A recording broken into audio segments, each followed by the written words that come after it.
Greetings and welcome to another edition of The Pedal Shift Project. The Pedal Shift Project is a series of conversations, thoughts, and experiments around the bike touring lifestyle. From tips and tricks to ideas on how to ride your ride, let's shrink the world by bike. Show notes and more are available at pedalshift.net/279 and email the show at pedalshift@pedalshift.net or text me at 202-930-1109 and check Pedal Shift out on all the socials as well.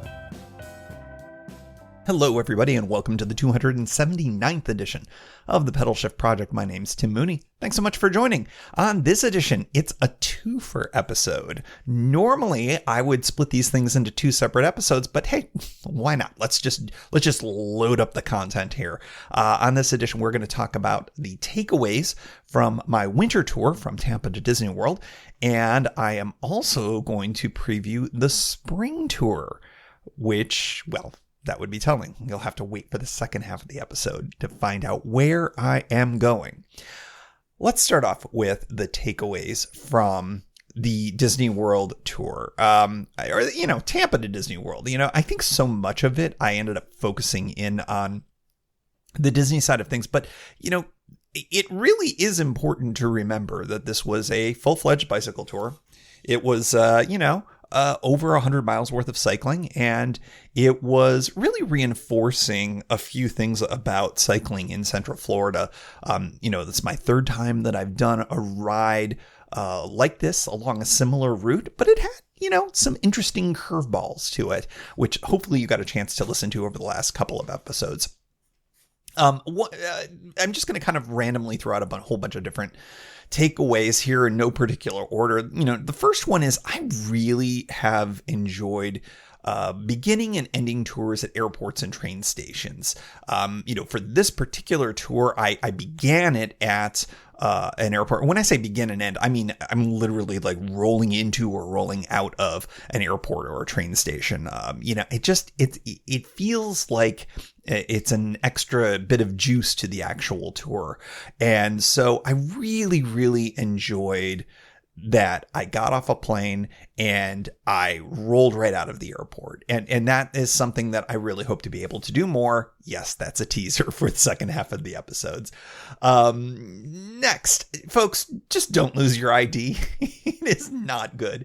It's not good for life. It's not good for a bike tour. I can assure you of all of that. And sort of the corollary takeaway is make sure you make a paper copy of your ID. And I emphasize paper copy of your ID, your passport, whatever you're using, and stick it in a bag, a pannier, handlebar bag, whatever, in case you do lose that actual ID.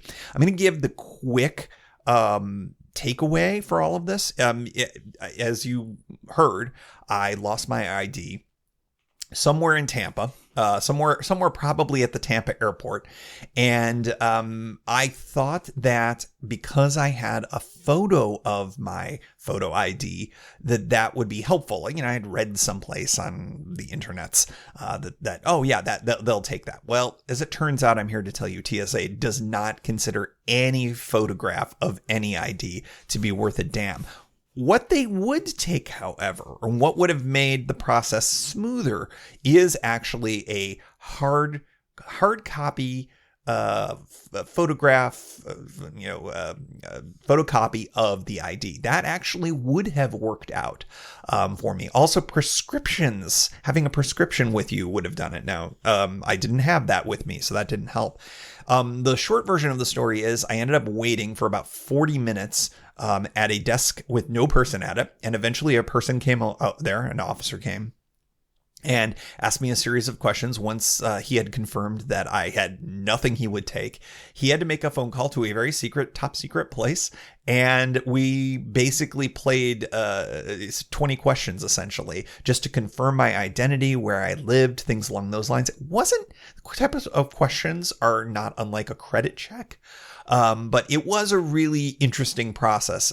If you do lose your ID, make sure you have plenty of time. Go extra early to the airport. None of this, go 30 minutes before your flight leaves. You will miss your flight. I can assure you of that.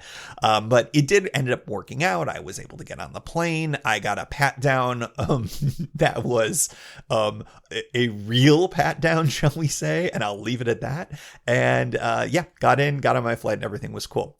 Get back here to DC, actually to West Virginia. I flew to DC, then drove. It was very late when I got back. And I had in the interim ordered the new ID. A couple of weeks later, I got the ID in the mail because that's how DC does it. But at the exact same time, I got a no return address envelope. Just my old ID also came at exactly the same time on the same day. So don't lose your ID. It's a real pain in the ass.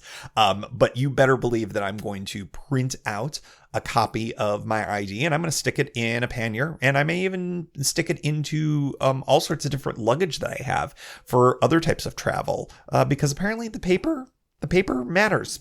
For some reason, they think that that's better than a photograph on your phone. So a little bit of a takeaway for that and a little bit of an addendum to the tour and all of that.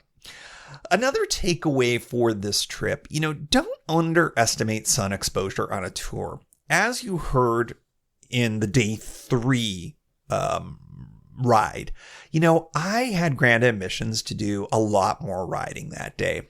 But in part because, I ended up finding a much more fun adventure with the whole, oh, wow, can I stealth camp here? It's a terrible idea, by the way. Still a terrible idea. I was so just drained, and it wasn't from too much riding, and it wasn't for too much drinking or not drinking enough water or not eating enough or anything like that. It really was the sun exposure. And especially for these winter tours, when you have been inside for a while, when you have not been exposed to the sun, you're changing your temperatures around you, changing your sun exposure, you got to really be careful about that. And that's a reminder I probably talked about as a takeaway a couple of years ago, and I forgot. So you better believe that I'm going to make sure that my sun exposure is going to be much, much better going forward, or much more limited. Cover up good sunscreen, not sunscreen that's expired. The usual stuff your mom probably should tell you. Training. It turns out it helps. I definitely felt a difference, I think, between having, ridden the trainer a little bit this winter, and I did not ride it real heavily, but I did enough. Plus I lost a little bit of my winter weight, and that really did make a difference. Sun exposure, tiredness aside. I do think that hopping on the trainer in the off season is probably a good idea. It doesn't have to be, massive amounts, but I do think that just kind of keeping your cycling legs under you, for me at least, that certainly helped. And in past years, for a very long time, I would just let it go. I wouldn't be riding a bicycle from about, we'll say, December until really around April or so. And then I started mixing in these winter tours, and that certainly helped. But, honestly, just kind of having, if not an everyday kind of a ride, having at least a few times a week in those off months, if you have off months, boy, training, turns out it helps. I'm just here to tell you. Google Maps. Let's talk about Google Maps as another takeaway. It's not always up to date. I know that's not a surprise, but it can definitely come to bite you. As it turned out, Google Maps was really, really helpful. In fact, critical in being able to figure out my route on that second day that got me to the Disney resort. There was no way I could have done it without it. But it also looks like, and it continues to look like, that one of the roads, Hartzog Road, actually still connects, and it no longer does because of a relatively new development. And I talked all about that in that episode. Interestingly, it turns out that Apple Maps is actually ahead of reality, because here's what's happening. I've managed to figure out. They are rerouting that road. And there will be a new Hartzog Road. In fact, there will be 2 Hartzog Roads, paradoxically, weirdly, but that second road, Apple Maps says that the new road exists, and I know that it does not because I know that it doesn't connect through based on my eyeballs on it. So right now, the route that I kind of presented technically is closed in all different directions, but I did end up figuring out a couple of alternatives that don't add a ton of miles and actually are pretty good, I think. And I talk about those in the video version of basically the end of day 2, which I'll talk about in a little bit. That's going to be up on YouTube by the time you hear this. So check that out. It's kind of interesting, and it also gets you a little bit more of a look of one bit of video that I shot, plus using Google Street View to show and basically give you an idea of how this all worked out. You've heard it, you heard the audio. Now you'll be able to kind of see it, at least to a certain degree. But the tools, Google Maps, you can't give it 100% reliance. You always have to have ways out. And you also have to realize that sometimes you're going to be blocked for other reasons, sudden reasons. So just remember, you relying on Google Maps is a good, but not foolproof. Another takeaway, picking a possibly hard to bike to location is more fun than I expected. I think that there is something to be said about finding challenges, even if they're a little bit manufactured. Now, we don't want to do challenges that are unreasonable risks. And as you all know, I knew that this was a reasonable challenge to get to this resort hotel, given the fact that it was kind of a back way in, and I wasn't sure if the security would stop me and all those kinds of things. That was fun. That really made the tour for me. But here's the thing. One, my risks were never over the top. I wasn't going to push through on this tour if my shoulders went away, if I was literally biking on a highway, which so many of those roads in the Disney resorts are. So I wasn't going to do anything stupid. Also, I knew I had other options. As I talked about in the preview episodes and probably on the Day 2 podcast as well, I knew that at virtually any point, I could either stop where I was or backtrack a little bit, hail a Lyft or an Uber or something like that, throw the stuff in the trunk, and then get driven the additional mile or 2 or 3 or whatever it would have been. I always had other options. So if you've got a route that you're kind of like, this looks like it's going to be okay, but you're not 100% sure, as long as you've got some other bailout options, and that might be a rideshare, that might be a taxi, that might be any of a number of different options, having somebody pick you up that in the town, I think that's a pretty great way to go. And it enhances the challenge, the interest, the question marks that make bike touring, I think, so much more fun. For a planner like me, it's kind of nice to have those kind of question marks there. See, guys, I can actually not plan. Winter tours, they are fantastic. Another takeaway. I think this has been a takeaway of the other several ones that I have been on, the other 2 I have been on. But it's really reinforced. It feels really good to get out there when you are in the northeastern United States. You've got snow on the ground and terrible weather, and you're just not able to piece together a tour locally very easily. Winter tours just really space out the year nicely, and it's a great way to bike tour all year round. I am now a 4-season bike tourer, and that feels pretty good. I like that, especially for trips where the accessibility is pretty easy. It's super easy to fly from DC to Florida. It's just easy. It's relatively inexpensive, and it's great. So if you've got that capability to, if you do have a rough weather season, if you're in the Southern Hemisphere and summers are your bad times, if you could find ways to get to a place where it's better, awesome. All the better. Winter tours for us in the Northern Hemisphere, they're great. Next takeaway, credit card touring can get pricey if you're used to free camping. I just added up recently the cost of the trip that I just went on, and it was not the same as a C&O camping trip. Bike camping, when you're used to just being able to pitch a tent and camp for free, and maybe your most expensive night would be like, oh, I'm going to camp at the YMCA in Cumberland, and it cost me $12, and I get showers and everything like that. I'll tell you, when you're doing all hotels, it is pretty pricey. But for some of you that listen, I know that's the only way that you can bike tour. Now, that just makes it a more expensive undertaking, hobby, whatever you want to say, passion, pastime. But, if it's the difference between you being able to undertake this and enjoy yourself, then it's worth every penny, right? I think that for me, credit card touring is one of the things that I can do. But since I also do like camping quite a bit, I'm glad that I can balance that out. So it doesn't have to be this expensive every single time. But it can get kind of pricey. And if it's worth it to you, it's worth it to you. Another takeaway. The route I took is still possible. And I mentioned this before. The road closure was for real. And I wonder if that I got lucky.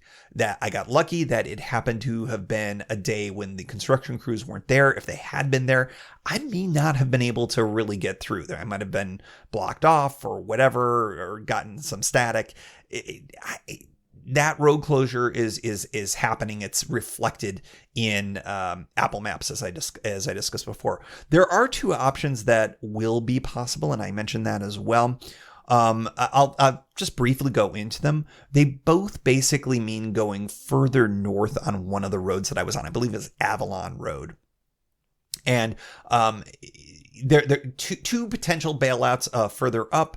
I think that that's something that will be there when the new Hartsog Road reopens. Great. You'll be able to take that. If you don't want that, or if it's not open yet and you're considering doing this ride sometime in the spring, we just have to keep going north. And believe it or not, Western, the road that it has the big bike lane that takes you almost all the way into Disney property and then beyond. Well, that actually you can hook up with there on Avalon, and it's a big, beautiful, wide bike lane. And the only place where it narrows is the place where I took you through. And that was not so bad at all. So the video that I have just produced and will be going out and will be up by the time you hear this goes through all of those. That's just a little bit of a repeat. I think it's kind of fun. It's about a half hour long, and it's a good supplement. So if you were interested in kind of seeing how this all worked out now that you've heard it, go check it out over on the Pedal Shift YouTube channel. Final takeaway is this. I would not be surprised if I do this ride again next year, including potentially the stop at Disney. Now, would I keep going to Coco or something else? I don't know. I'll figure that out next winter, or this winter, I should say. But one thing that I'm really intrigued on taking a look at, because I've seen some other people report rides on Reddit and elsewhere, is taking advantage of the trails that go from Tampa north. And then there are some east-west opportunities further north from there. I think that would be really interesting just to do less on-road riding. Not that that's bad, and not that, I was fine with it, and I continue to be fine with it. It's certainly the most direct way to go from Tampa towards Orlando. But I am intrigued with taking advantage of those trails a little bit more. They're just so great. And even though the ride may be less efficient, I'd like to see some other parts of the state potentially. And I think I said this last time. I think I mean it this time. I think it would add a day to the trip. So that would be something that I would just want to factor in as I am considering a winter tour sometime next year. It's just real easy to pull off, and the weather is hard to complain about. It's hard to complain.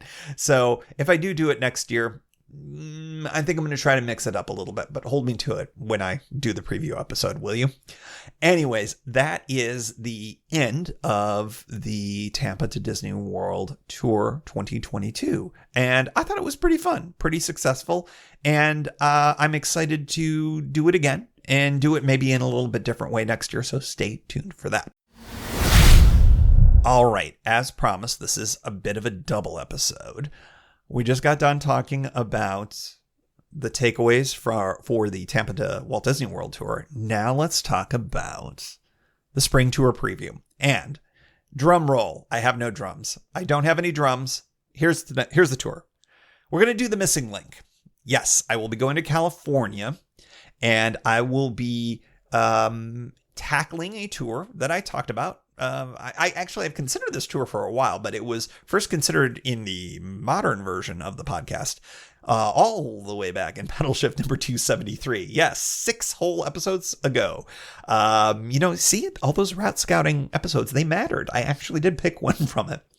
What I will be doing is I will be completing a section of the California coast that I had to fast forward through back in 2014 when I did the entire Pacific Coast route from Canada to the Mexican border. And I'm going to include some extra miles to pay back that interest. This will be a northbound route. Yes, a northbound route. I will be going from San Diego to Los Angeles, mostly along the Pacific Coast route, but I will be turning inland to sort of tag Anaheim. And the reason why I'm doing that is because that's where I hopped on the train in 2014. So I'll certainly be overlapping the ends of both routes.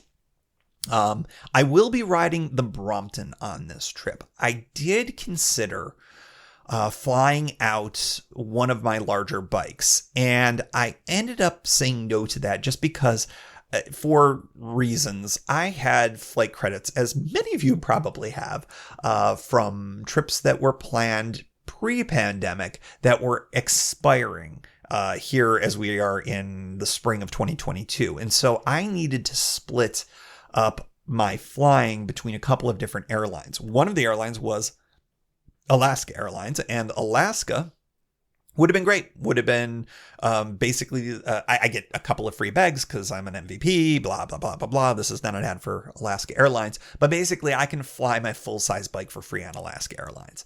However, I needed to also fly on Southwest Airlines because I had some use it or lose it mile credits, or I guess it's dollar credits on Southwest.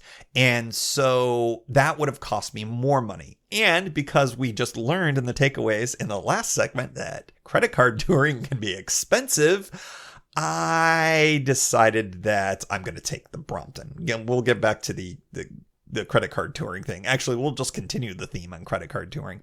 I really considered doing a mixed camping and roofed lodging type of tour. One, because I really miss camping and I would really like to go camping. But ultimately, I went with all roofed lodging because of the fact that there was only one, maybe two, but one for real night where camping was really possible. There were some other options, but this is primetime camping along the California coast. And for campsites that did not have dedicated hiker-biker spots, it just wasn't going to be possible to pull it off without spending some serious money on it. And when all is said and done, when your campsites end up being roughly the same or roughly equivalent to getting a hotel, I tend to go with the hotels myself. So the other thing is that when going with mixed camping and mixed roofed lodging, and then you got to bring your camping gear. And if you go with all roofed lodging,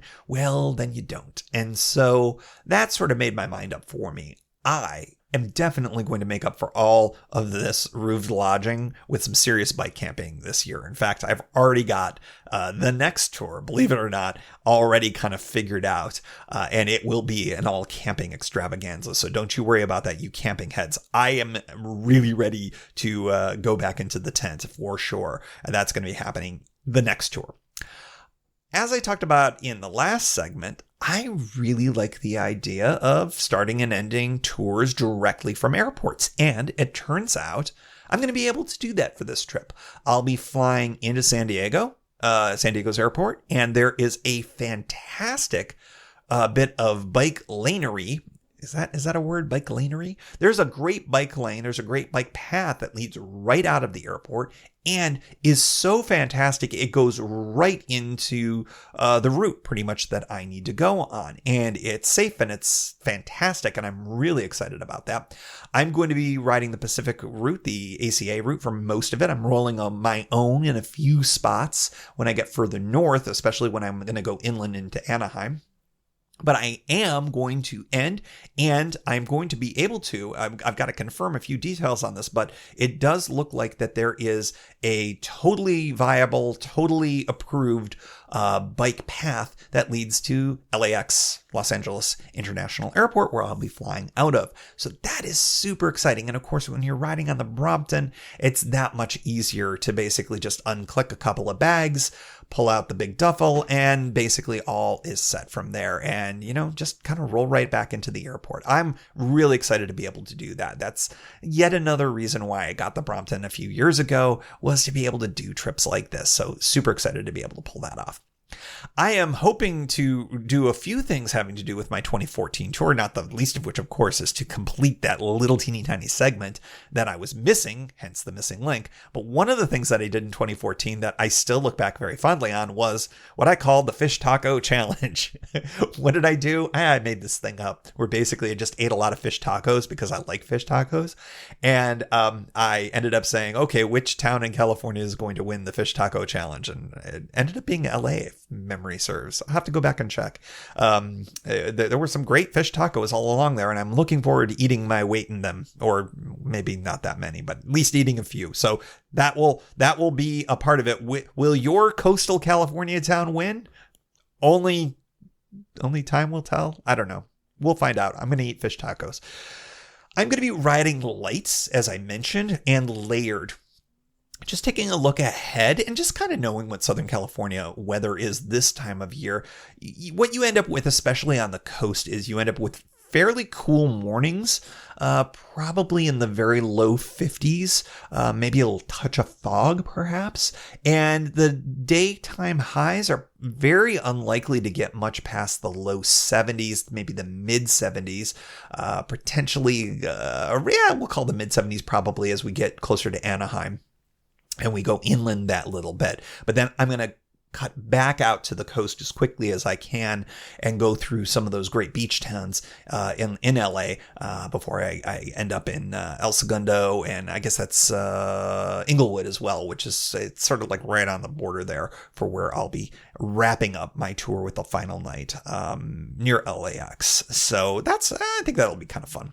I don't think there's going to be much chance of rain this time of year. It's really unusual. But it's possible. I mean, I will bring my rain jacket. I doubt I will bring my rain pants. But I do intend to, again, going back to the last segment, because I do think it's going to be a lot of direct sun for a lot of the riding. I do plan on wearing full coverage as much as I can. Because it's not going to be muggy, it's not going to be as hot. I do think I'll be able to ride in long pants. And I think that will make me feel pretty good. I won't bring the neck gaiter because I found that to be a really helpful thing for keeping sun off of, my neck. So I think that between the layers, riding lights, not carrying a bunch of gear, I'm going to try not to have to carry too many clothes. I'm not trying to impress anybody in any way, shape, or form. I'll probably have one set of clothes that I'll rewear for off the bike. And I can always do laundry as necessary. So I think that will do just fine.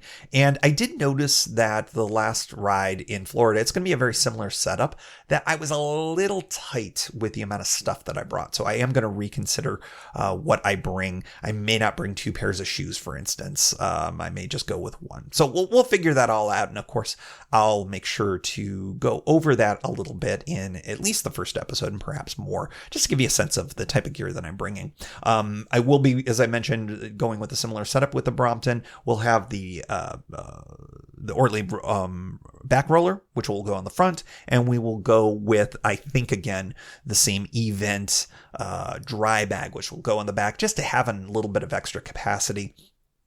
And of course, I'll also be bringing the large duffel for the flying situation. By the way, I did really like the stealth mode cover that I got, and I think that is going to be another must to have. That ends up just rolling up to a small ball that goes on the back of my saddle, which is pretty fantastic. I foresee 2 challenges when it comes to this ride. The first is the fact this is a no-boat ride on the Pacific coast. I'm probably going to have the wind in my face for the whole trip. You hear me complain about headwinds I think every single tour. I will resist doing that this time because that is an expectation, not a surprise.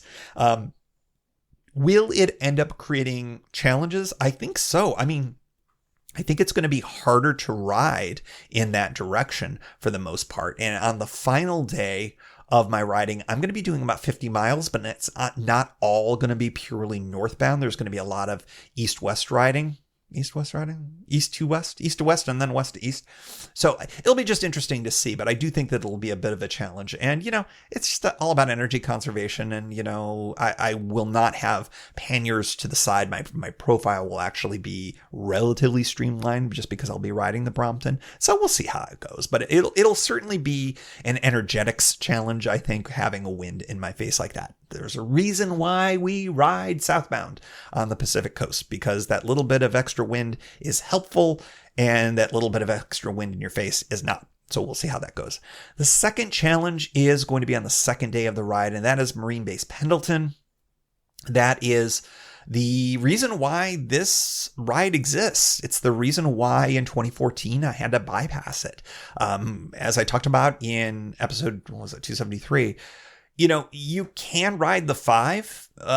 You could go up in the mountains, but neither are really, really great. And it used to be a lot easier to ride on the Marine Base, but then, situations changed and they locked it up a little bit more. And for reasons that only they can explain, it's only the South Gate where you can get the permit basically to ride through the base. You can't do it from the North Gate. And so as a result, that really was the thing that made the decision for me to go northbound, because I didn't want to ride all the way down there, get to, I think it's Encinitas on the north side, and have to get an Uber or a Lyft for 2 miles down the 5, go to the South Gate, then get another Uber or Lyft and come back up and then ride down. I just couldn't be bothered with something like that. I'm going to put up with wind in my face for several days of riding just because I can't be bothered for 2 Lyft charges of 3-mile rides. Is this a good idea? Remind me of this when I'm complaining about the wind to tell me that this was a terrible idea. Anyways, that is the second challenge, is Marine Base Pendleton. It shouldn't be an issue. It's very clear on their website. You bring an ID. I've noticed in a couple of different forums that, it could take a little while. There might be a line. You might have to wait. They have to do all sorts of things. It shouldn't be an issue, but, bureaucracy is bureaucracy. And I figure marine bureaucracy. Can I say bureaucracy? Bureaucracy. Marine bureaucracy. There you go. I've done a podcast for 8 years on this, and I can say bureaucracy. It must be a thing. So I'm looking forward to that, and looking forward to interacting with whomever is going to be taking my ID there and giving me access to this very probably nondescript road going through this base. Should be interesting at the very least. Last but not least, how is this impacting the podcast? Well, I think I already kind of given up the ghost on this the last time I talked about this. Tour journals begin next week. Yes, next week. In fact, as you are listening to this, I may be riding by now. So it's going to be a lot of fun to share this with you. I love cycling in California. I am excited to be riding in this part of the state for the first time since 2014. And I'm excited to eat the fish tacos and get the northbound blues when the headwinds are in my face. But I'm really excited to do something that I guess sort of just revisits one of my favorite rides that I've ever done, and a story that I told all the way back in the early episodes of this podcast. This is a way to sort of revisit that. It's a way to maybe think back fondly to that time, and also to just check that box. I will have, after I do this trip, I had wheels down on a bicycle from the Canadian border all the way to Mexico. And even though I never considered it cheating to have done that fast forward, given the circumstances back in 2014, that little bit of a completist in me is fairly excited that I will be able to finally say, I have ridden a bike on every square centimeter, every square inch from Canada to Mexico. Just took me about 8 years to kind of check that final box off. And as always, we like to close out the show with a special shout out to the Pedal Shift Society. Because of support from listeners like you, Pedal Shift is a weekly bicycle touring podcast with a global community, expanding into live shows and covering new tours. If you like what you hear, you can support the show for $5, $2, or even $1 a month. And there's one shot and annual options. If you're not into the small monthly thing, check it all out at pedalshift.net/society. On to the society. Kimberly Wilson, Caleb Jenkinson, Cameron Lean, Andrew McGregor, Michael Hart, Keith Nagel, Brock Dittus, Thomas Skadow, Marco Lowe, Terrence Manson, Harry Telgadas, Chris Barron, Mark Van Ram, Brad Hipwell, Mr. T, Nathan Poulton, Stephen Dickerson, Vince LaGreco, Cody Florchinger, Tom Beninati, Greg Braithwaite, Sandy Pizzio, Jeff Muster, Seth Pollock, Joseph Quinn, Drew Porter, Byron Patterson, Joaquin Robber, Ray Jackson, Jeff Fry, Kenny Mikey, Lisa Hart, John Denkler, Steve Henkel, Miguel Quinones, Alejandro Aviles Reyes, Keith Spangler, Greg Towner, Jody Zeranin, Lucas Barwick, Michael Baker, Brian Bechtal, Reinhard Biggle, Greg Middlemiss, Connie Moore, William Gothman, Brian Benton, Joan Churchill, Mike Bender, Rick Weinberg, Billy Crafton, Gary Matushak, Greg Latoile Lopez, James Sloan,